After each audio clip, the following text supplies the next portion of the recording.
میں سب سے پہلی بات جو آپ کو بتاؤں گا وہ یہ ہے، ایک چیز جو آپ نے ہمیشہ ذہن میں رکھنی ہے، کسی بھی ڈیسیژن میں، کسی بھی فیصلے میں، زندگی میں، اپنے کردار میں، اٹھنے بیٹھنے میں، بول چال میں، زندگی گزارنے میں، ایک چیز جو ہمیشہ آپ کو ہیلپ کرے گی صحیح ڈیسیژن کرنے میں، صحیح فیصلہ کرنے میں، صحیح ٹریک پر جانے میں اور صحیح پرائیورٹیز قائم کرنے میں، وہ یہ ہے کہ آپ کو ہمیشہ یاد رہے کہ آپ اپنے نہیں ہیں، آپ کسی اور کی ملکیت ہیں، آپ انڈیپینڈنٹ نہیں ہیں، آپ آزاد نہیں ہیں کہ جو میں کرتا رہوں، جو میرا دل کرے وہ میں کر لوں، مجھے کوئی پوچھنے والا نہیں، میری اپنی مرضی، میں بالکل آزاد ہوں۔ ایک مسیحی آزاد نہیں ہے، ایک مسیحی غلام ہے، ایک زر خرید غلام ہے، خریدا ہوا غلام ہے، وہ خدا کا خون خریدا ہے، وہ خدا کا ہے۔ آپ کو ایک بات ہمیشہ ذہن میں رکھنی ہے جب بھی آپ زندگی میں کوئی ڈیسیژن کرتے ہیں، کچھ بھی کرتے ہیں، کہ آپ خدا کے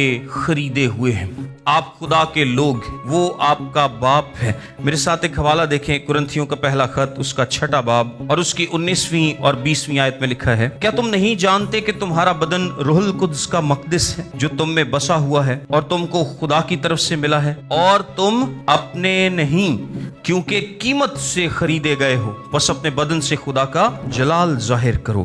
پھر اعمال کی کتاب کے 20ویں باب کی 28ویں آیت دیکھیں، بس اپنی اور اس سارے گلے کی خبرداری کرو جس کا روح القدس نے تمہیں نگہبان ٹھہرایا، تاکہ خدا کی کلیسیا کی گلہ بانی کرو جسے اس نے خاص اپنے خون سے کیا کیا ہے، مول لیا ہے۔ غلطیوں کا خط، اس کا 3 باب اور اس کی 13ویں آیت دیکھیں، مسیح جو ہمارے لیے لعنتی بنا، اس نے ہمیں مول لے کر شریعت کی لعنت سے چھڑایا، کیونکہ لکھا ہے کہ جو کوئی لکڑی پر لٹکایا گیا وہ لعنتی ہے۔ کیسے؟ مول لے کر۔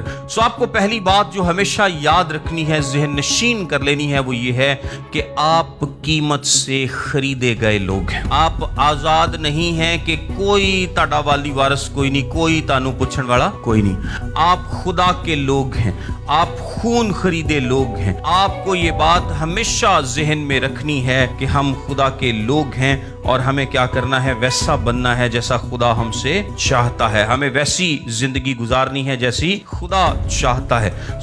یہ بات آپ کی زندگی کی ایک کنٹرولنگ ریالٹی ہونی چاہیے۔ کنٹرولنگ ریالٹی کا کیا مطلب ہے؟ کہ یہ بات آپ پر اتنی حاوی ہو کہ آپ کی زندگی کا ہر فیصلہ اس بات کو مد نظر رکھ کر ہونا چاہیے کہ میں کس کا ہوں؟ میں خدا کا ہوں۔